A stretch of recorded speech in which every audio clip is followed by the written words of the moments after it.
Hello everyone, welcome. My name is Alex Peters and we did it. You did it, I did it, we all did it. We hit 1,000 subscribers and my channel got monetized.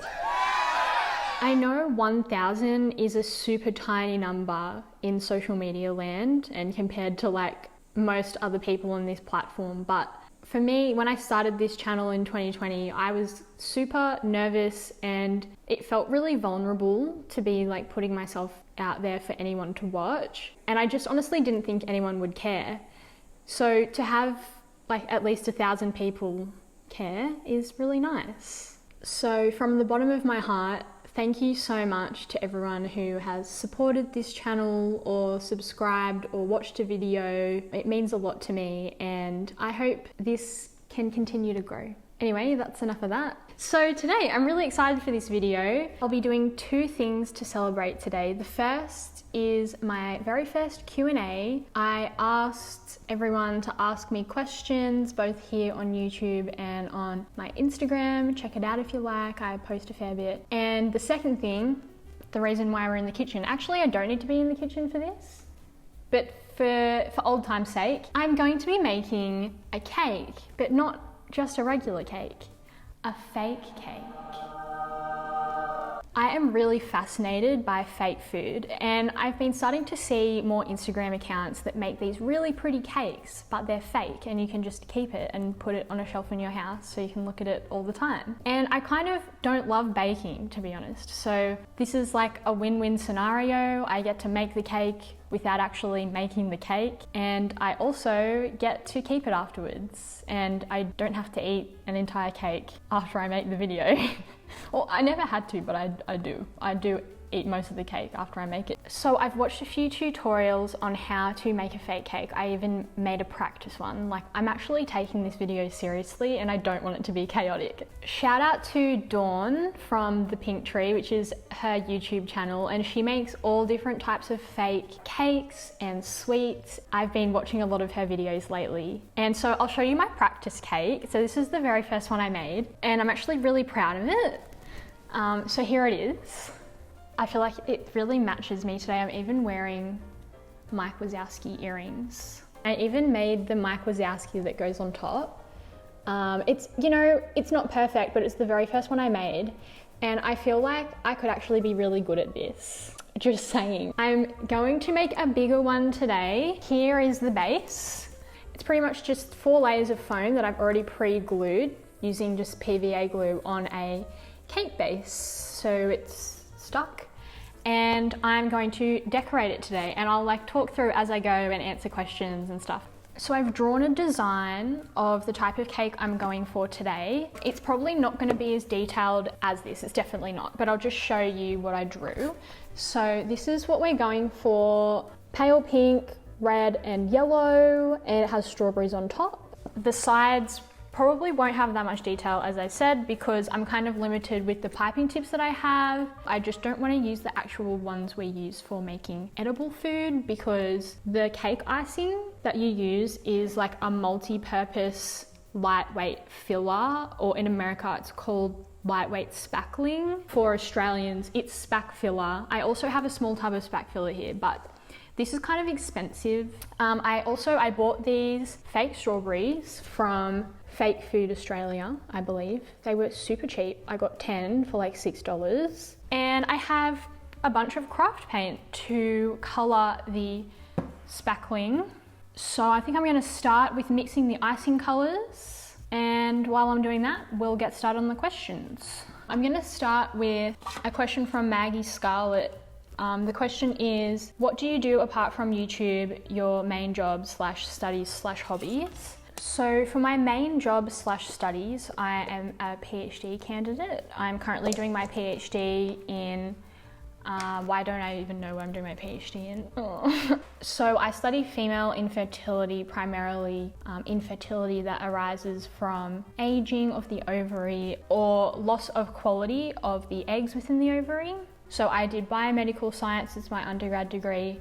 So it's a biomedical lab-based PhD where I do experiments in the lab and then I write papers on my findings, and I've published first author, 2 papers, which I'm very proud of. Although there were many trials and tribulations relating to that. And then what are my hobbies?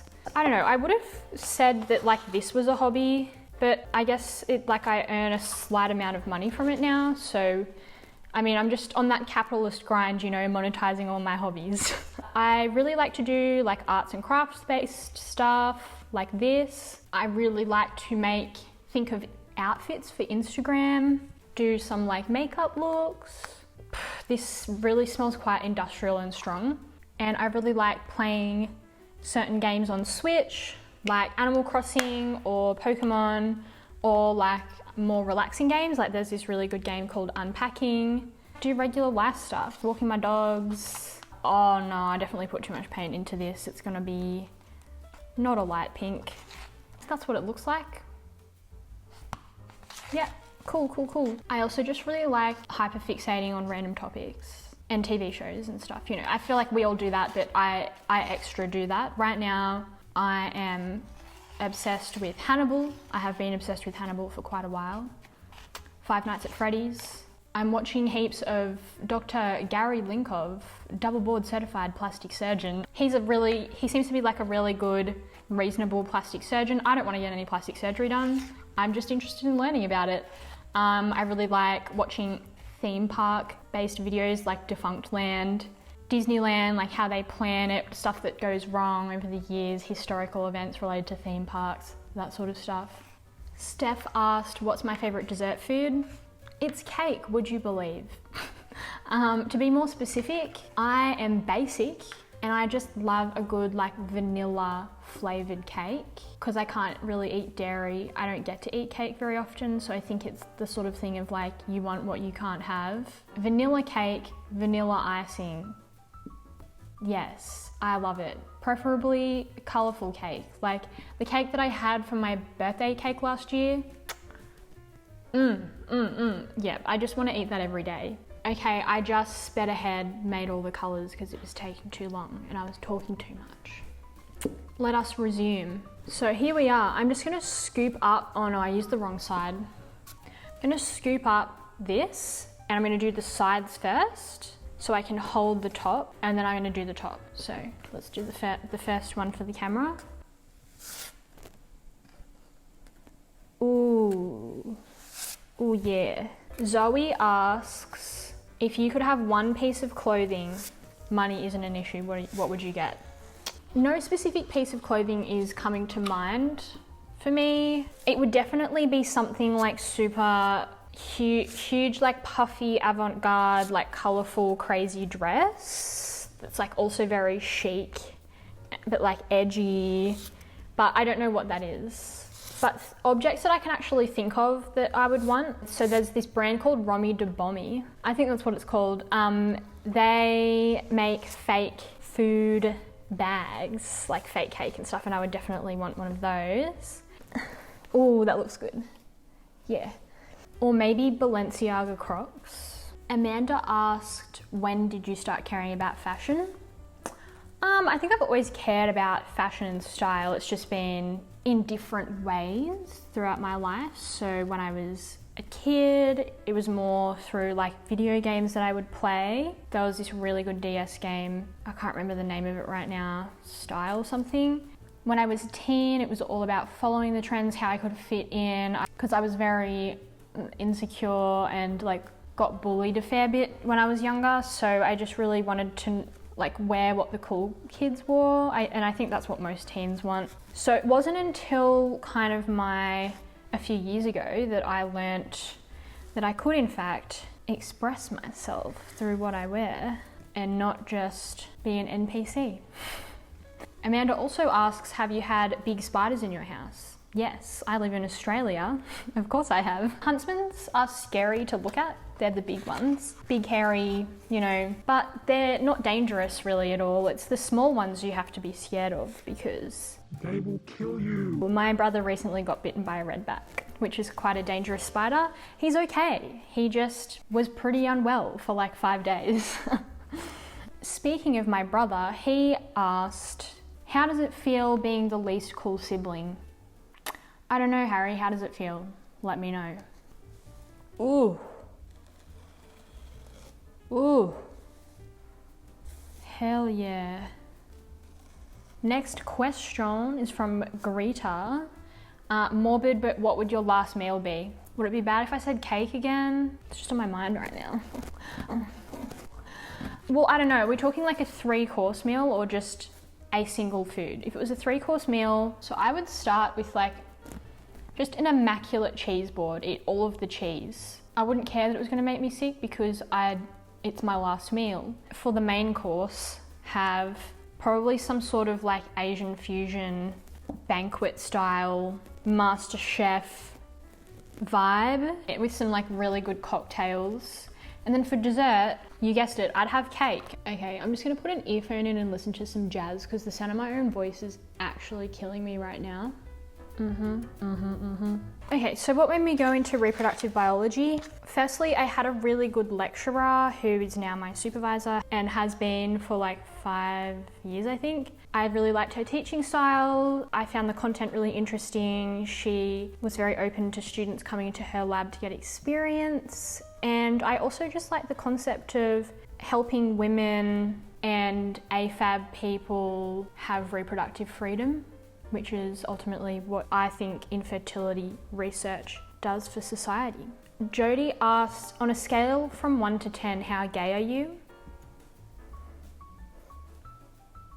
I'd say I'm an 8. 8 out of 10. Emma asks, what item would you need to take with you to make life more bearable on a deserted island? Oh, that's hard because I'm really not like a minimalist or like camping kind of gal. Like I need the most at all times. I think I'd have to pick some sort of device that plays music that doesn't require internet connection, like a CD player or something, or like a speaker, something that's not going to run out of battery either. Like you don't need to charge it. That's what I'd choose. Because if I just had nothing to stimulate me, I would go insane. All right, what do we think? That's good enough for me. I'm not aiming for perfection. Okay, so I'm ready for the piping. I've made another lot of pink. I'm gonna start with like an edge around the top and the bottom. Okay, we're ready. I'm a bit nervous, but I'm just gonna go ahead and start. Kiara asked, what is your most and least favorite part of your PhD? I've thought about this a lot, so I can very easily answer this. I'm sorry, I'm gonna have to do it facing me, but as I turn it, you will see it. So my most favorite part of my PhD is like the problem solving, being able to learn new things. I really like making scientific diagrams, like figures, and kind of like putting together pieces of a puzzle. I don't mind working in a lab, like I think it's pretty fun sometimes. My least favorite parts are the politics of workplaces and research in general, the way funding is selected for research labs, and the way that contracts and jobs work in research, which is not really a part of my PhD, but it definitely impacts the workplace and the people around me. And deadlines. Deadlines. I hate the stress of deadlines so much. My cousin Josie asked, what are your goals for the future? My goals for the future, kind of, I want to say my most general, like kind of 5-year-ish goal is just to be happy in whatever I'm doing. Like I don't have any specific, like I want to definitely be doing this or I want to definitely achieve this. I just want to be happy, managing my like life, having a good lifestyle, managing my mental health and stress, making time for the things that I enjoy, balancing a scientific kind of job with a more creative kind of job. So kind of what I'm doing now with my PhD and social media stuff. Look at that. Kind of what I'm doing now, but just actually earning money. Would love to earn money. Ooh, look at that. Alara, I hope I pronounced your name correctly, asked, if you could change your whole skin color to something like green or pink, good suggestions, what color would you pick? I would easily pick green. Shrek green, like chartreuse. Also, pink skin's really cool, but I do feel like I am green. I'm green. A question from my auntie Megan. How do you cope knowing you have the most awesome, amazing auntie on this planet? Honestly, I can't cope. When I think about it too much, It brings me to tears and I don't know what to do with myself. I'm really happy with how that looks. I hope the camera can see. And now I'm gonna do the top. I actually love doing this so much. Isabel asked, have you ever read the book that Shrek is based on? No? Is Shrek based on a book? I did not know. What is the book? If anyone knows the book that Shrek is based on, please tell me in the comments. I could Google it, but I have an icing bag in my hand. A question from Harley. I had a question, but then I forgot, so have this instead. According to all known laws of aviation, okay, wait. According to all known laws of aviation, there is no way a bee should be able to fly. Its wings are too small to get its fat little body off the ground. The bee, of course, flies anyway, because bees don't care about what humans think is impossible. We love that. We stand the bee movie on this channel. I'm sorry. Oh my goodness. Please. Starting on the red now. Another question from Greta. Have you been into vibrant colours always and just suppressed it till now, or is it a recent love? I want to say I've always been into it and I've just suppressed it till the past few years. I always really, as a kid, as a teen, I liked colourful rainbow things, but I think there was sort of a disconnect between what I liked and how I presented myself, because as I said earlier in the video, I felt I really was pretty insecure, so I just wanted to fit in and feel socially accepted. I would say I also didn't have a good understanding of self-expression. I didn't really know who I was very much when I was younger, so I went to a Catholic primary school and that was pretty, I would say, damaging towards my idea of self-expression and stuff. Even though I went to a performing arts high school where everyone was able to express themselves, I just didn't really feel that I personally was able to. Yeah, but I moved past it eventually. Also, peep that. Oh my goodness. Anyway, reminder to hydrate. I haven't had any water this whole time. Okay, a few questions from Lara. Which dog is your fave dog? Are you talking about the dogs that I own or dog breeds? Because from the dogs that I own, I love them both equally. I do not have favorite children. But in terms of dog breeds, all right, my fave type of dog in general, which I think both of my dogs embody different aspects of the type of dog that I love most. Pretty much it's just tiny, kind of rat-like, a little bit evil, but sweet and cute and cuddly, but also just a weird looking dog. Bit of a weird personality, which I think most dogs have. I don't know, could be a large rodent. That sort of vibe I love. Would ya look at that? That's got 2 of the 3 colours on it. Next, with the yellow, I'm going to do a third row. The yellow is also going to be the colour on top, I think, that I placed the strawberries on. Okay, the next question is who killed John Bonet? I'll tell you who I think killed John Bonet. It's whoever the Netflix documentary swayed me to believe most. Was it the mum or the brother? Maybe it was the brother. The good thing about this is if it gets warm in your hand, the consistency doesn't change. That's the thing I hate about icing. Okay, back to more YouTube questions. Another question from Maggie. Your hair is so dope, thank you. Any color care tips and what brand of dye do you use? So I just use whatever brand of dye my hairdresser uses. I've definitely had Arctic Fox. I've had another brand that I can't remember, but I'll put the name here. At the moment, it's Directions. It's not super fresh at the moment, but yeah, this is UV reactive glow in the dark hair. I love this green, the best green ever. Color care tips. Use cold water. Don't wash your hair very often. I have pretty oily hair and I try to not wash it more than once a week or every 5 days, depending. Use a shampoo and conditioner that doesn't have sulfates and parabens and all that. So pretty much most of the shampoo at the supermarket, not great for your hair, especially if you just want to keep the color in better. I don't use heat very often. And yeah, just pick a good hairdresser. I think if you have the access to go to a hairdresser, I see a hairdresser that specializes in doing bright colors. Yeah, they're really good at what they do. And Maggie's last question is favorite band or music artist? Have you been to any concerts recently or planning to? No, I haven't been to any concerts recently because COVID is like the worst it's ever been in Australia.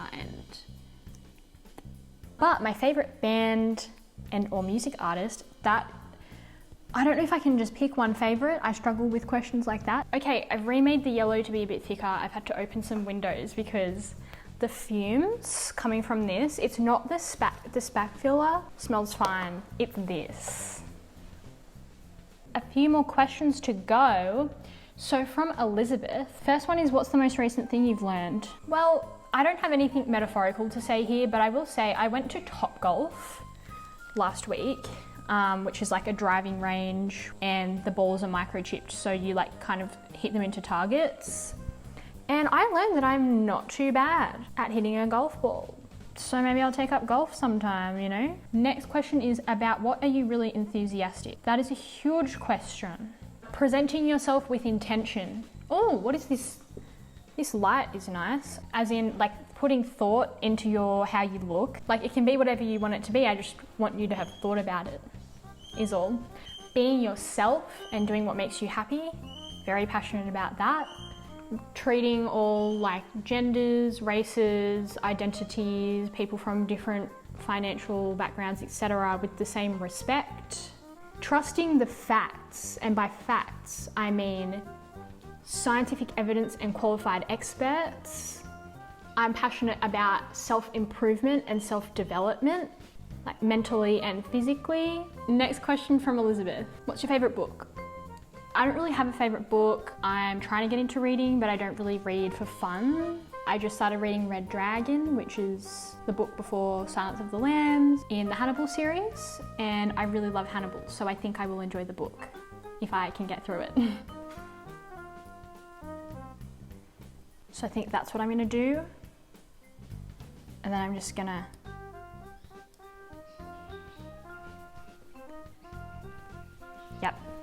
Yep, that's what I'm doing. Which languages do you speak and which do you want to study one day? I only speak English because I'm a pleb, but I really would like to learn Japanese. I have started, poor attempt, but I have started. I need to work more on that.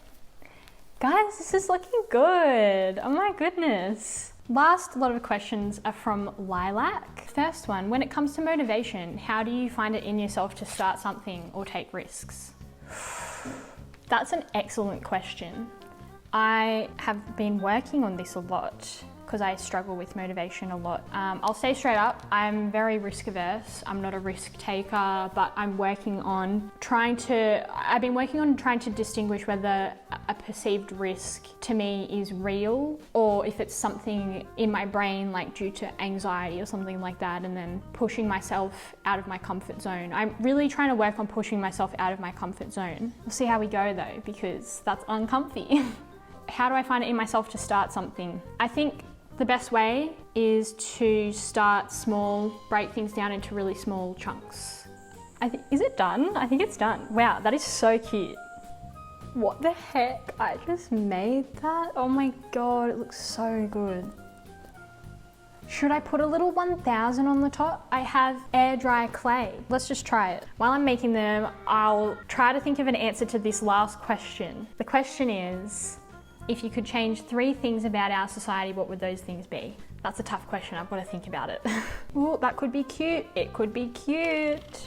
Look at this little, it's just a stick, but it's a 1. Well, I think everything about our society, like the way it is, like all of the injustices and blah, blah, blah, it all comes down to like people in power's self-motivations, I guess, because they're the ones that make the rules, and also people wanting to conform, you know, place judgment on others because it's sort of like a self-preservation strategy. Like if you push people below you, it's like how you make sure you're okay, that whole thing. So I think I'd want to change the power structures, number 1. Number 2, I'd really want to change, reverse the climate crisis by about 20 years maybe. And 3, I think I'd want to make people less judgmental and more kind and open to learning about others and new things and not so closed-minded. So that's what I'd change, I think. Should I have done it in yellow? It's too late. What do we think of that? Does that look good or bad? No, I like it. I like it. Yeah, it looks homemade. You know why? Because it is homemade. Homemade cake, baby. Oh my gosh! It looks so good. Well, I've made a mess, but I've made a masterpiece as well. Thank you to everyone who submitted a question, and thanks to anyone who's still watching. I hope you enjoyed. I hope this video didn't end up to be too long. I have a fair bit of footage, but I think I can cut it. I'm very proud of this cake. I will see you in the next video. Bye.